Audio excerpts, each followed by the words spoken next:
ভিক্ষে দাও মা। মা এই এত বড় সাহস তুই আমার কাছে ভিক্ষা চাচ্ছিস? আমি পেয়েছি বাটি, দাঁড়াও নিয়ে আসি। বাটি কোথায় পাবে ওদিকে? আর পাচ্ছি না গো। জিজ্ঞেস মিস না করলে কিছু বলা যায়? ভিডিও করলে হবে?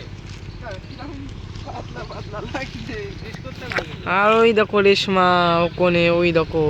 আজকে আমার এটা যে বলবো না, পাগলের পাট, মানে আমি পাগল বলতে আমি আজকে আমার ভিক্ষু সেজেছি। দেখো পুরোনো জামা লুঙ্গি আর এই বাটি ধরে দিয়েছে, আমার এখন বিক্রি করতে হবে।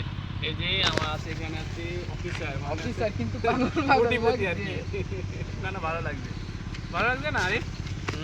ভালো লাগবে। আর আরিফ পাগল আরও যখন দেখতে এখন বলবো না। মা, মা দুটো ভিক্ষে দাও মা। মা এই এত বড় সাহস তুই আমার কাছে ভিক্ষা চাচ্ছিস? कौन बनेगा करोड़पति? कौन बनेगा करोड़पति? হাবিবুল্লাহ। তুমি বড়লোক হয়ে গিয়েছো, তোমার বন্ধু এদিকে গরিব মানুষ হয়ে গিয়েছে। বাবা এবার কি টাকা দিয়েছে কিরা? কিরা দিয়েছে? হাবিবুল্লাহ দিয়েছে। এত কথা ভালো লাগবে না। আরে এই রেডি ভিক্ষু, আছো? ভিক্ষুকে, মা দুটো ভিক্ষে দাও আরে মা। ক্যামেরাম্যান, আমার মাইক চালু আছে, দেখো তো। হ্যালো হ্যালো, আর ওই